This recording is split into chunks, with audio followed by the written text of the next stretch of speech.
Mas o tema da mensagem de hoje é Jesus, o caminho verdadeiro e cheio de vida. Eu acho que eu mandei o slide e esqueci de corrigir o primeiro slide, né? Que eu só fiz transcrever em cima do slide passado. Mas hoje nós vamos conversar um pouco sobre uma das últimas conversas que Jesus Cristo teve com os seus apóstolos. E o texto está aí na tela. Antes da gente comentar alguma coisa, eu queria ler o texto com vocês. O texto está em João 14, do verso 1 até o verso 6. E nós vamos ler juntos esse texto, depois nós vamos orar. Diz assim o texto: não se perturbe o coração de vocês. Creiam em Deus, creiam também em mim. Na casa de meu pai há muitos aposentos. Se não fosse assim, eu lhes teria dito: vou preparar-lhes lugar. E se eu for e lhes preparar lugar, voltarei e os levarei para mim, para que vocês estejam onde eu estiver. E vocês conhecem o caminho para onde eu vou. Disse-lhe Tomé: Senhor, não sabemos para onde vais. Como então podemos saber o caminho? Respondeu-lhe Jesus: eu sou o caminho, a verdade e a vida. Ninguém vem ao Pai a não ser por mim. Amém? Amado Deus, nós somos gratos por essa noite. Somos gratos pela Tua palavra. E pedimos que o Teu Espírito Santo possa estar preparando os corações nessa noite. E que os corações possam receber a Tua palavra. E que os irmãos possam sair nessa noite bem diferentes do que aqui chegaram. Cheios da Tua palavra. Certos de que o caminho do Senhor é o que nos conduz a Deus. A verdade do Senhor é que esclarece as nossas mentes, para que possamos ter assim a vida eterna. Ó Deus, muito obrigado por tudo. Fala aos nossos corações. É em nome de Jesus que nós oramos, certos que o Senhor nos ouve. Amém. Meus irmãos, naquela tarde de quinta-feira, perto da Páscoa, eram os últimos momentos de Cristo com seus apóstolos. Na realidade, Cristo estava se despedindo. Desde o capítulo 12, Cristo vem se despedindo dos seus apóstolos. Jesus Cristo sabia, e Jesus Cristo os escolheu, porque Ele disse: não foram vocês que me escolheram, mas foi eu que escolhi vocês.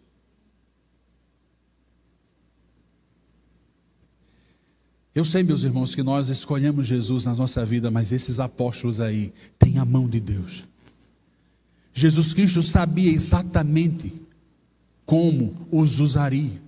Jesus Cristo sabia exatamente o que eles iam passar. Jesus Cristo sabia exatamente a tarefa difícil que eles tinham de enfrentar. E Jesus Cristo teve diversos momentos com eles. E do capítulo 12 até o capítulo 17, Jesus Cristo tem momentos especiais com os seus apóstolos.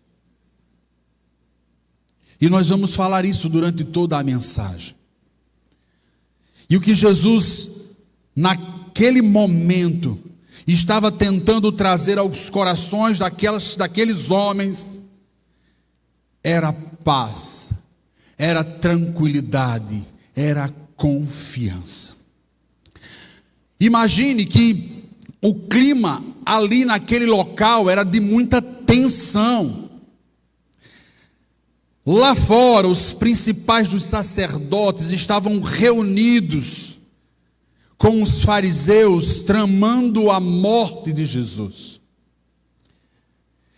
Jesus, depois de tantos milagres e tantos ensinamentos profundos, me parece que os judeus ainda continuavam incrédulos, ou, se na melhor das hipóteses, a sua fé era muito deficiente.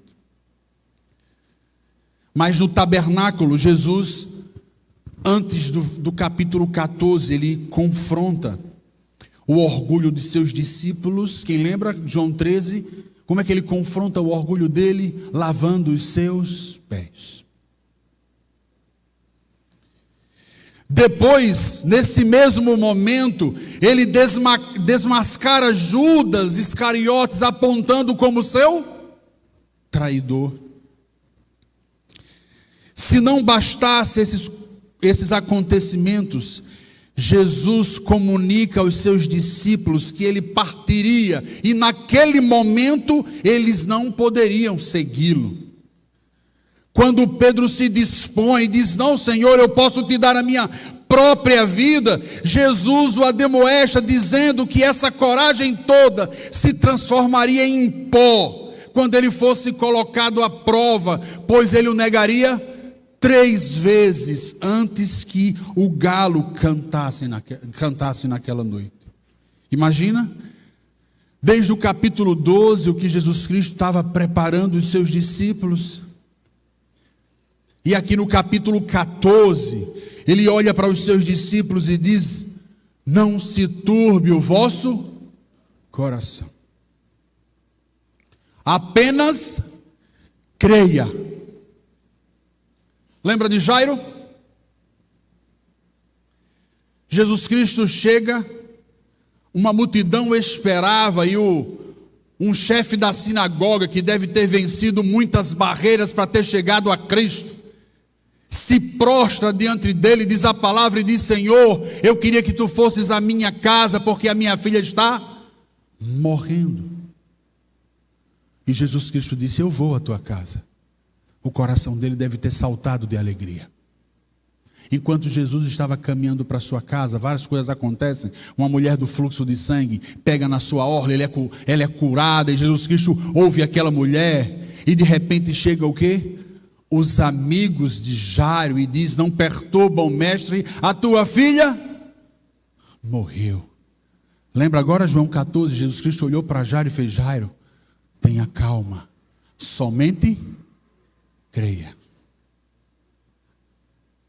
Não importa as circunstâncias que apareçam nas nossas vidas e na nossa frente, Jesus Cristo está dizendo hoje: somente creia.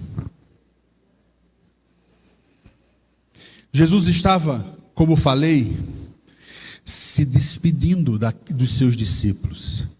Aquela era a quinta-feira do Getsêmani, a quinta-feira do suor de sangue, a quinta-feira da traição de Judas, a quinta-feira da negação de Pedro, a quinta-feira da prisão de Jesus. Tudo aconteceu naquele dia. D.A. Carson, um grande teólogo, um grande homem de Deus, que domina a geografia bíblica como ninguém, diz que é Jesus quem está se dirigindo para a agonia da cruz. É Jesus que está profundamente perturbado no coração e no espírito. João 12, 27, está aí na tela, diz assim: agora meu coração está perturbado, e o que direi? Pai, salva-me desta hora? Não, eu vim exatamente para isto, para esta hora.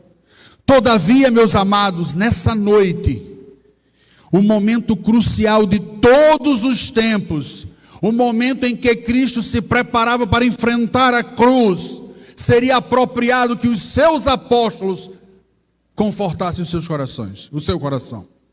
Mas o que acontece naquela noite?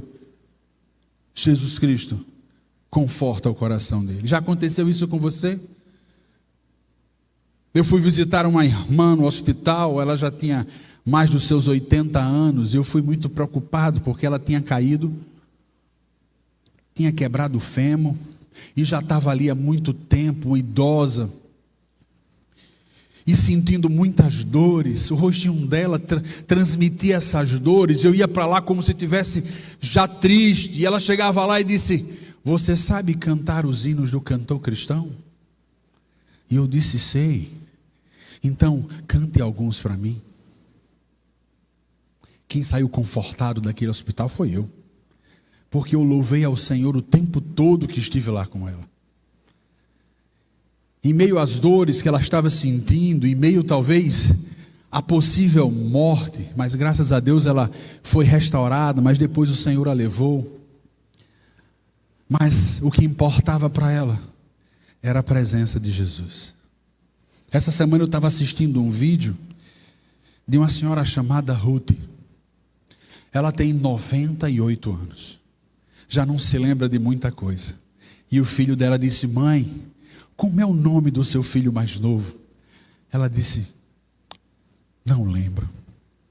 Mãe, como é o nome do seu filho mais velho? Não lembro. Mãe, qual é a cidade que a senhora está? Ela disse para ele: não lembro. Mãe, quem é Jesus Cristo? Ela fez: é o meu Salvador.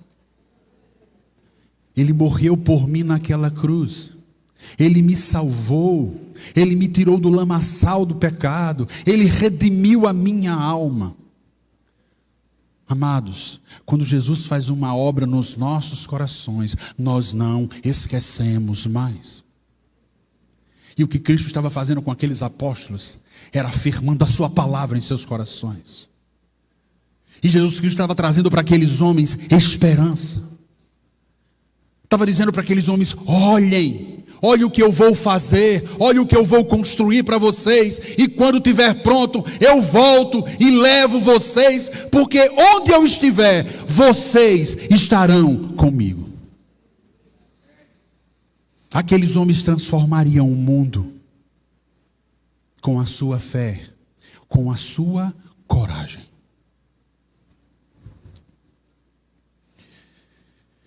Meus amados, diante de tudo isso, o coração daqueles homens estava ou não aflito. E o nosso coração é o eixo em torno do qual giram todos os nossos sentimentos, inclusive a nossa fé. É a mola mestra das palavras e das nossas ações. A alma daqueles homens estava em tempestade. E é nesse contexto que Jesus Cristo chega como consolador das almas dele.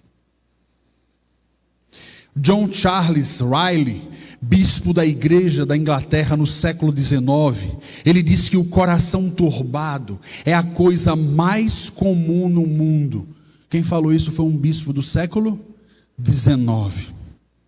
Esse problema atinge pessoas de todos os estratos sociais, de todos os credos religiosos e de todas as faixas etárias.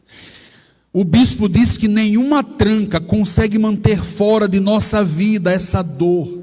Um coração pode ficar turbado pelas pressões que vêm de fora e pelos temores que vêm de dentro. Até mesmo os cristãos mais consagrados precisam beber muitos cálices amargos entre a graça e a glória.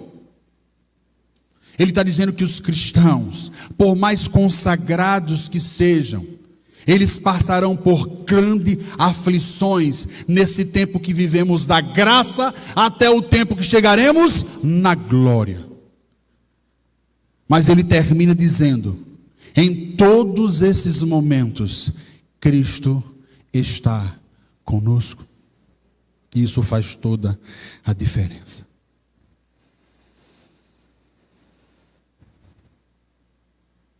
O mesmo bispo, se eu não me engano, ele escreveu algumas razões que mexiam com o coração daqueles homens naquela noite. Ele disse o seguinte: naquela noite os discípulos estavam tristes em razão da iminente partida de Cristo e da esmagadora solidão que os atingia. Ele diz também que os discípulos naquele momento eles estavam envergonhados em razão do egoísmo que havia sido evidenciado em suas vidas, porque eles perguntavam entre eles: quem seria o maior? Ele diz também que naquela noite os cristãos estavam perplexos em razão da predição de que Judas trairia Jesus e de que Pedro o negaria. Mas ele diz também que naquela noite, possivelmente, eles estavam vacilantes na fé, pensando: Como o Messias pode ser alguém que possa ser traído? Amados, aquela nação tinha uma promessa do Messias há muitos séculos, feito pelos profetas, feito por Isaías precisamente. E de repente aquele Messias chega e diz para ele que ele seria o quê? Traído. Que o seu seguidor o negaria. Que ele seria levado à cruz. Que ele seria pregado, cuspido. Que ele seria maltratado. E que ele ressuscitaria ao terceiro dia. Como é que estava a cabeça daqueles homens? E aí Jesus, no capítulo 14 de João, que nós acabamos de ler agora, ele diz: não se turbe o vosso coração. O que pode confortar o coração turbado? Como podemos encontrar consolo na hora da aflição? Aí o primeiro ponto está aí na tela.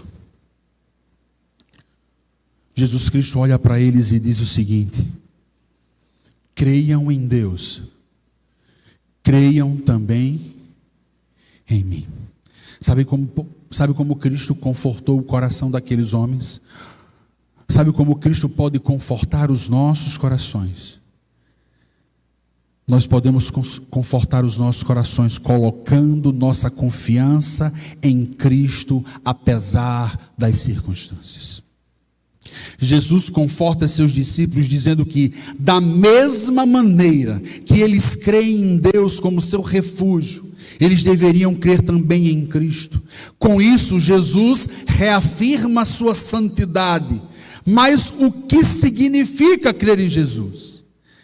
Meus irmãos, nesse texto, o sentido do verbo é no indicativo e no imperativo. E significa o seguinte: já que vocês confiam em Deus, continuem confiando em mim. Essa não é apenas uma fé intelectual, mas uma fé que nos enche de poder e que gera um único resultado possível: a obediência. Quando colocamos a nossa confiança em Deus a ponto de confortar os nossos corações, só um resultado é possível: a obediência. Se não obedecermos à voz do Senhor, não encontraremos conforto em nossos corações. Porque lá no final ele olha para os seus discípulos e diz: eu sou o caminho. Eu sou a verdade. E eu sou a vida. E você não encontrará a Deus se não for por mim. Lembra de Pedro, que negou a Cristo 3 vezes? Quando Pedro coloca a sua confiança em Deus, depois daquele encontro com Cristo à beira do mar da Galileia, lembra? Em que Cristo pergunta a ele 3 vezes: Pedro, você me ama? Pedro, você me ama? Pedro, você me ama? Olha o que aconteceu aí em Atos 5, 29. Pedro é preso porque estava falando de Jesus Cristo. E aí os sumos sacerdotes olharam para ele e disseram: você não pode mais falar de Jesus. É o que é que Pedro responde? Pedro e os outros apóstolos responderam: é preciso obedecer antes a Deus do que aos homens. Quando colocamos a fé em Cristo, a nossa confiança em Cristo, o único resultado possível desse ato deve ser a obediência. Porque quando obedecemos a Deus, encontramos conforto e consolo em nossos corações. Uma pequena fé no grande Deus vale muito mais do que uma grande fé no objeto errado. Muitos dizem: eu tenho uma grande fé. Mas a tua confiança está na tua grande fé? ou está no teu grande Deus? A minha confiança está no meu grande Deus. A fé em Cristo, amados, não é um salto no escuro.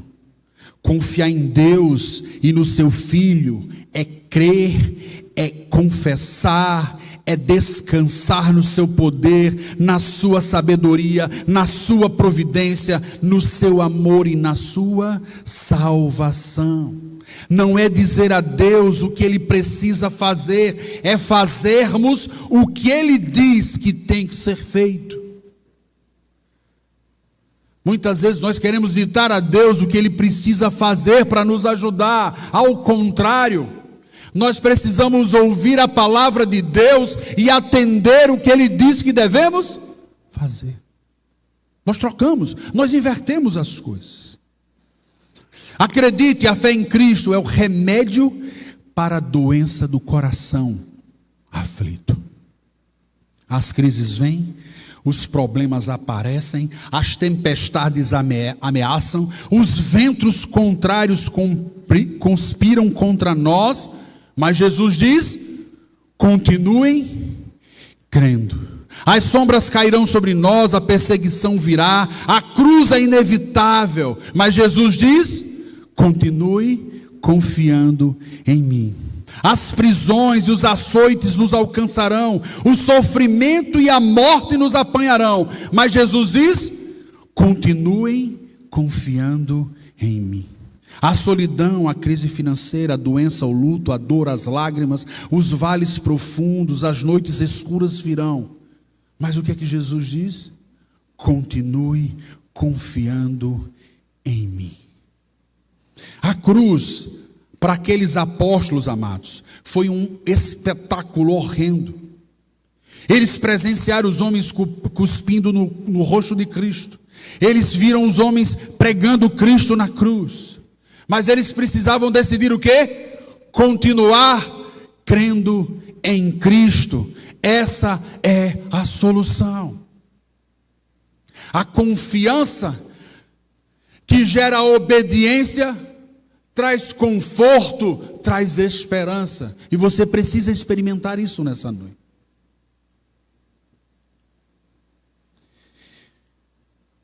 A fé olha para as possibilidades e não para as impossibilidades. A fé triunfa nas crises. Quando sou fraco, aí que eu sou forte. A graça de Deus se aperfeiçoa em minha fraqueza. Como posso confortar o meu coração turbado? O que pode confortar um coração turbado? Ponto 2 dessa noite, está aí na tela. Primeiro, colocando a nossa confiança em Deus. Segundo, sabendo que neste mundo nós somos o quê? Peregrinos, mas o céu é o nosso lar, porque Jesus voltará para nos buscar. João 14:2 diz assim: na casa do meu pai há muitos aposentos, se não fosse assim eu lhes teria dito, vou preparar-lhes lugar, e se eu for e lhe preparar lugar, voltarei e os levarei para mim, para que vocês estejam onde eu estiver. A partida de Jesus, amados, era para o bem daqueles discípulos.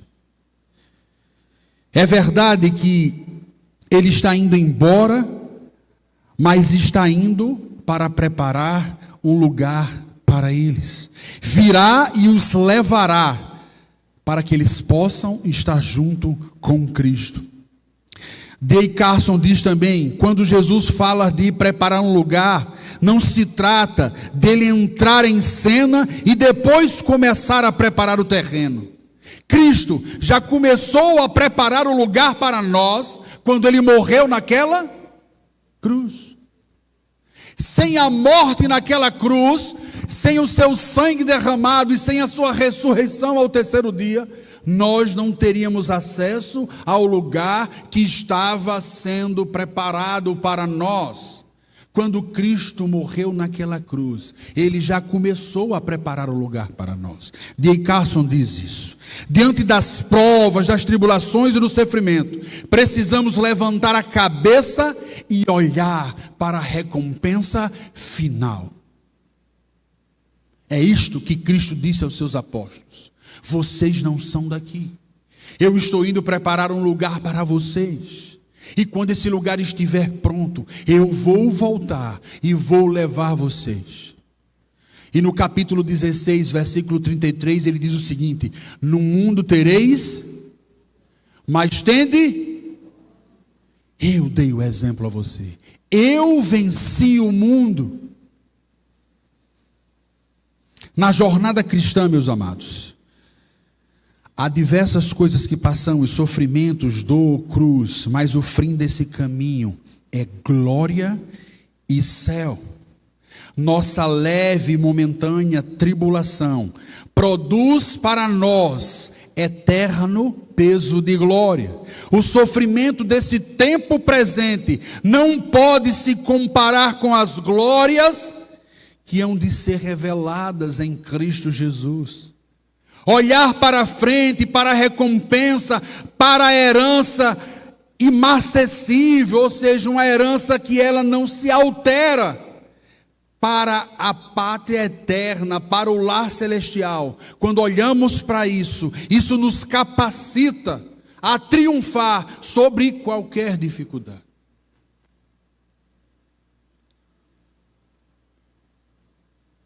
Cristo nunca prometeu vida abundante aqui.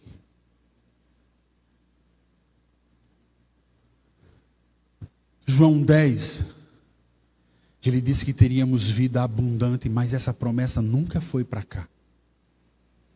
Nós teremos vida abundante onde existe vida abundante. Uma vida de 80, 100, 120 anos é abundante em quê? Vida abundante é vida eterna, amado. Vida abundante é aquela vida que não termina. Isso é vida abundante. E que Cristo diz o seguinte: se você entrar por essa porta, eu sou a porta, você terá vida abundante em Cristo. Paulo diz em Coríntios 15, se nós nos limitamos apenas a esta vida, nós somos os mais miseráveis de todos os homens. E Paulo estava falando de ressurreição. Paulo estava dizendo, se Cristo não tivesse ressuscitado, vã seria a nossa fé. Não nos limitemos, amados, a esta vida. Ergamos a nossa cabeça e olhemos para o que a cruz nos proporcionou. E ela nos proporcionou vida eterna. Ela nos proporcionou vida em Cristo. Ela nos proporcionou vida abundante.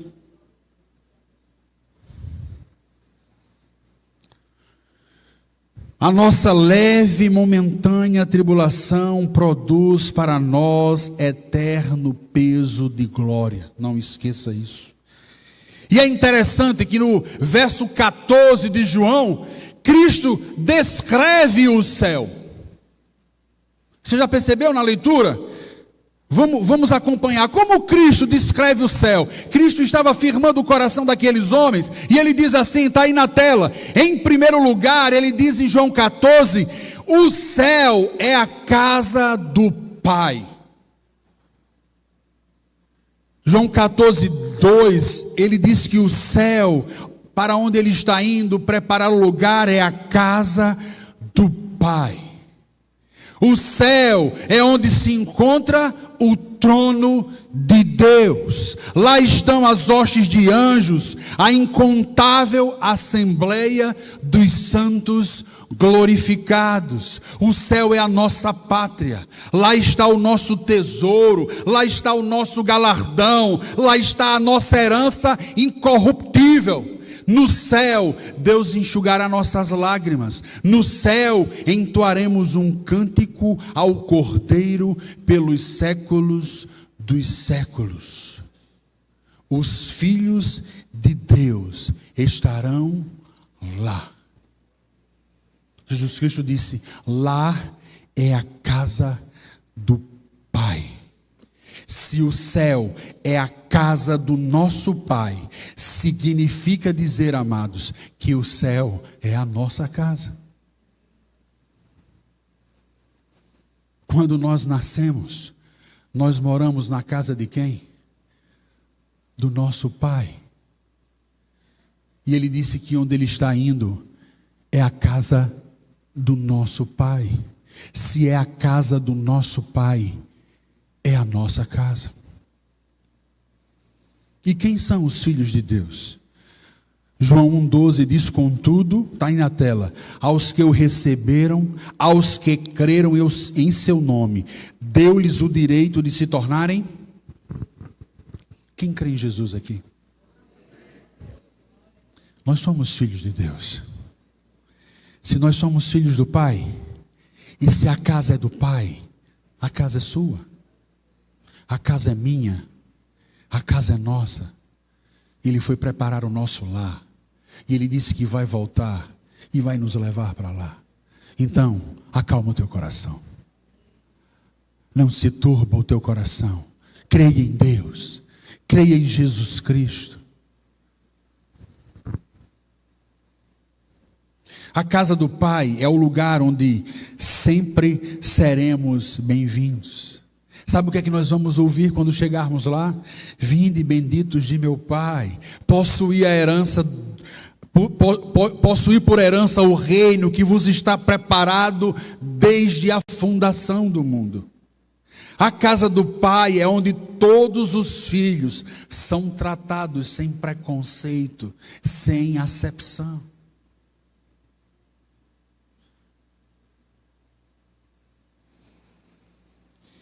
Essa semana, meu pai é casado de novo, né? Há 35 anos com uma outra pessoa. E essa pessoa faleceu, sábado retrasado. E quando eu ligava para o meu pai, ele chorava. Dor de sofrimento. E aquilo mexia com o meu coração. Porque eu amo o meu pai. Então, quando ele sentia aquela dor, está sentindo aquela dor é como se fosse em mim também.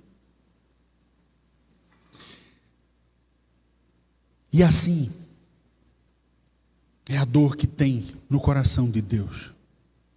Quando Ele vê pessoas que não recebem como Pai, que não creem como Deus. Mas nós, que o recebemos como Pai, nós devemos, amados, trazer alegria ao seu coração. E nós trazemos alegria ao seu coração quando o obedecemos. Quando fazemos a sua vontade. Em segundo lugar, ele descreve o céu assim. O céu, está na tela, é o lugar onde há muitas moradas. Na casa do meu pai há muitos aposentos.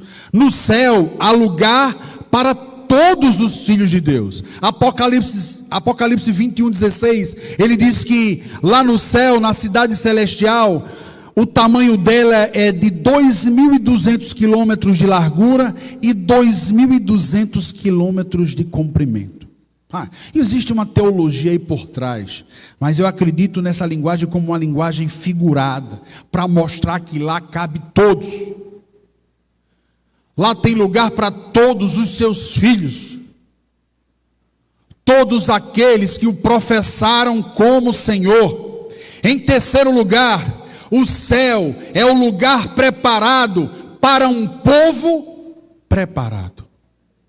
João 14:3, e se eu for lhe preparar lugar, voltarei e os levarei para mim, para que vocês estejam onde eu estiver. Amado, ele foi preparar um lugar para um povo, preparado por ele e para ele, para ser o seu filho. O céu está sendo preparado para um povo preparado para ele. Nós não compramos esse lugar, nós nem o merecemos. Esse lugar foi nos dado como um presente, é graça, pura graça. Jesus preparou esse lugar aonde, amados? Na cruz, na sua morte, na sua ressurreição, na sua ascensão, na sua intercessão. Lá na cruz, Jesus abriu-nos um novo e vivo caminho para Deus. Ele é o caminho, Ele é a verdade, Ele é a vida, e ninguém chega a Deus se não for por Ele. Ele não entrou no céu, Ele entrou no céu como nosso precursor. Ele entrou na glória primeiro, abrindo-nos a fila como irmão primogênito. Eu gosto do Salmo 24, até coloquei aí na tela. O Salmo 24 para mim é uma profecia da entrada de Cristo após a sua ressurreição. Salmo 24, 7, ele diz assim: abram-se ao quê? Ó portais, abram-se ó portais antigos, para que o Rei da Glória entre. Imagine no céu, aí os anjos foram lá para cima do muro onde estão os portais, e eles disseram bem assim: quem é o Rei da Glória? E aí ele responde: o Senhor forte e valente, o Senhor valente nas guerras. E aí ele diz de novo: abram-se ó portais antigos, para que entre o Rei da Glória. E aí os anjos perguntam: quem é esse Rei da Glória? E aí Jesus responde: o Senhor dos exércitos, Ele é o Rei da Glória. Ele entrou, os portais eternos se abriram. Cristo foi o primeiro homem sem pecado a entrar no céu. 100% Deus, 100% homem, e Ele abriu as portas do céu para que nós pudéssemos entrar. Quando Ele morreu naquela cruz e quando Ele ressuscitou, os portais eternos foram abertos para o Rei da Glória, o Senhor dos exércitos, valente nas guerras, vencedor da batalha. Em quarto lugar, o céu é o lugar onde teremos comunhão eterna com Cristo. João 14:3, parte final diz: voltarei e os levarei para mim, para que vocês estejam onde eu estiver. A maior glória do céu é estarmos com Cristo para sempre. Nós vamos contemplar o seu rosto, nós vamos servi-lo, exaltá-lo. A eternidade inteira não será suficiente para nos deleitarmos nele, para exaltarmos a sua majestade. Cristo será o centro da nossa alegria. Lá veremos Jesus como ele é. Lá não haverá dor, nem luta, nem tristeza. Lá esqueceremos as amarguras dessa vida. Lá não faremos perguntas. Ou você acha que você vai querer fazer alguma pergunta?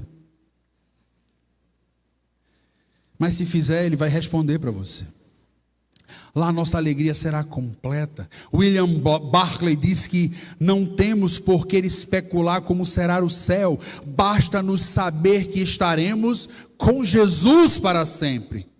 Tem uma música do Arauto dos Reis que ele diz assim: para que mar de cristal sem Jesus?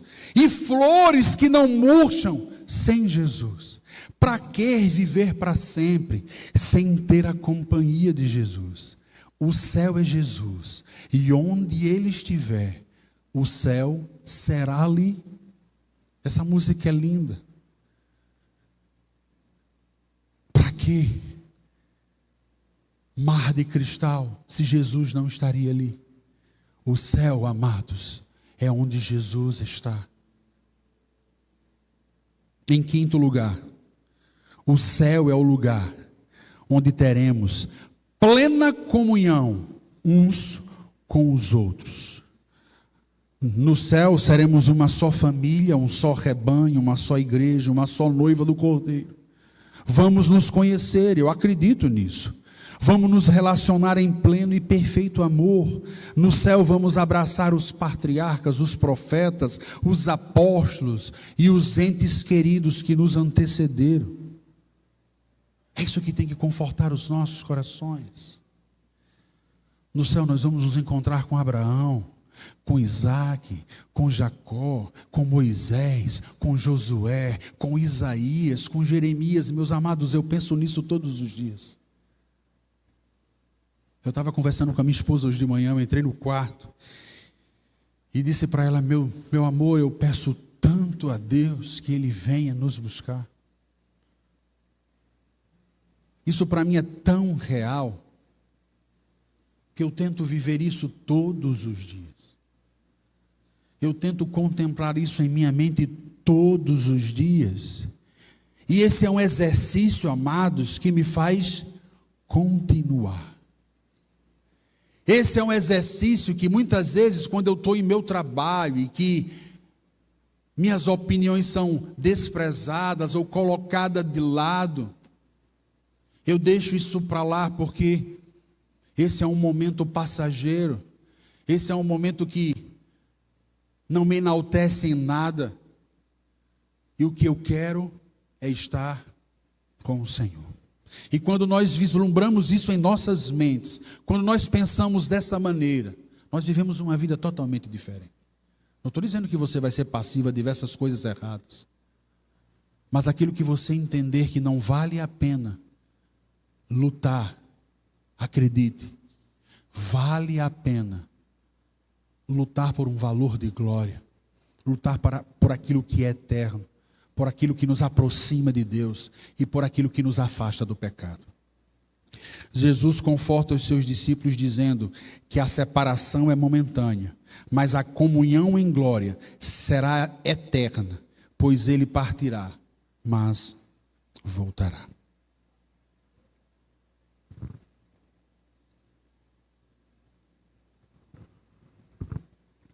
E nessa noite, eu queria terminar com o último ponto. O louvor pode até já começar a vir para cá. O que pode confortar o coração turbado? Último ponto dessa noite. Você precisa afirmar em seu coração que Ele é o caminho para Deus. João 14:4 diz: vocês conhecem o caminho para onde vou.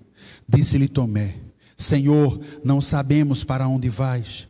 Como então poderemos saber o caminho? Respondeu-lhe Jesus: eu sou o caminho, a verdade e a vida. Ninguém vem ao Pai a não ser por mim.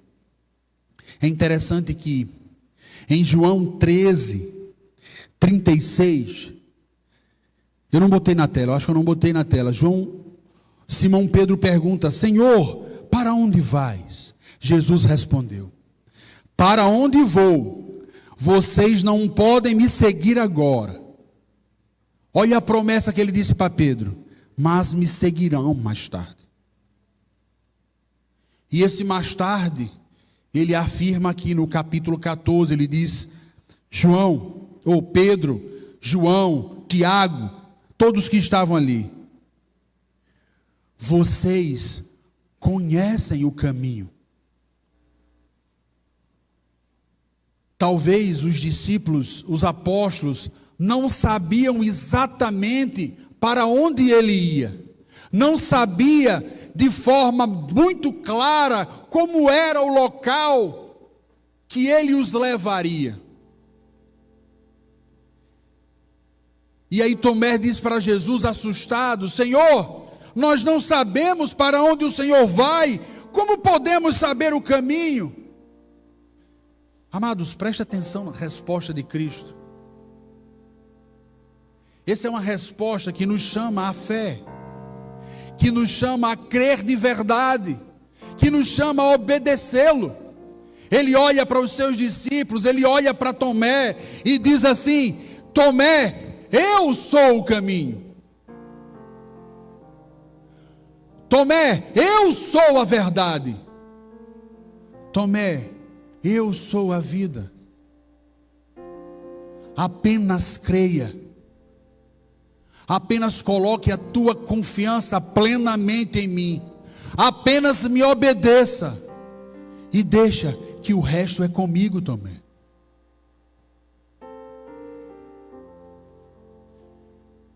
Amados, eles entenderam isso. Eles não precisaram receber uma visão de como seria o local para onde Cristo estava indo. Eles não precisaram receber uma visão para saber qual o caminho, como seria. Eles simplesmente colocaram a sua fé em Cristo. Eles simplesmente creram em Cristo de todo o seu coração, de todo o seu entendimento, de toda a sua força. Eles creram que Jesus Cristo era o caminho. Jesus é a verdade que alimentou a alma daqueles homens. Jesus é a vida que satisfez a alma daqueles homens. E Jesus foi o caminho seguro que os conduziu a Deus. Jesus é o caminho para Deus, precisamente porque Ele é a verdade e a vida de Deus. João 1,14 diz que Cristo desceu da glória e se transformou em homem, e nós o vimos na beleza da sua glória. Jesus é a verdade, amados, porque Ele incorpora a revelação de Deus. Ele próprio é a personificação de Deus. João 1,18 diz que ninguém jamais viu a Deus, mas o Deus unigênito, Jesus Cristo, que está junto do Pai, o tornou conhecido através dele.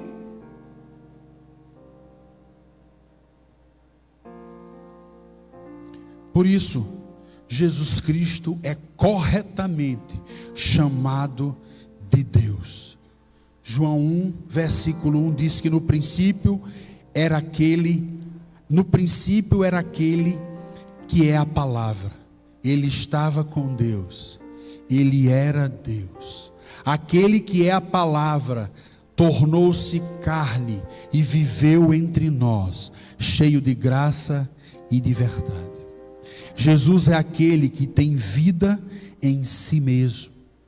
João 5,26, pois da mesma forma como o Pai tem vida em si mesmo, Ele concedeu ao seu Filho ter vida em si mesmo. Jesus é a ressurreição e a vida. Lembra de Marta e Maria? Disse-lhe Jesus: eu sou a ressurreição e a vida. Aquele que crê em mim, ainda que morra, viverá. Jesus é o verdadeiro Deus e o único que pode te dar a vida eterna. Somente pelo fato de Jesus ser a verdade e a vida, é que Ele pode ser o caminho que nos leva a Deus. Jesus é o caminho para o céu. Ele não é apenas o guia, o mestre, ou talvez um legislador como Moisés foi. Ele é pessoalmente a porta. Ele é a escada. Ele é a estrada através de quem nos aproximamos de Deus. Ele nos abriu o caminho para a árvore da vida, que foi fechada lá em Adão e Eva. Pelo seu sangue, temos a plena confiança que podemos entrar na presença de Deus. Jesus é a verdade, toda a substância da verdadeira religião. Sem Ele, o ser humano mais sábio está mergulhado na mais profunda escuridão. Jesus é toda a verdade. Na realidade, Ele é a única verdade que satisfaz o anseio das nossas almas. Jesus é a vida, nele estava a vida, Ele veio para trazer vida. e vida em abundância.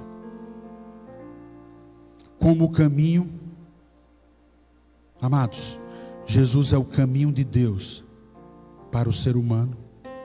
Jesus é o caminho para que todas as bênçãos desçam do Pai para nós. Como verdade, Ele é a realidade última em contraste com as trevas que os precedeu. Além de ser aquele que se opõe à mentira, Ele é a fonte fidedigna da revelação que redime a nossa alma. Ele é a verdade que liberta, Ele é a verdade que santifica. Como a vida, Jesus é aquele que tem vida em si mesmo, Ele é a fonte, é o doador da vida, é aquele que veio para que tenhamos vida. Sem Cristo não pode haver nenhuma verdade redentora, nenhuma vida eterna.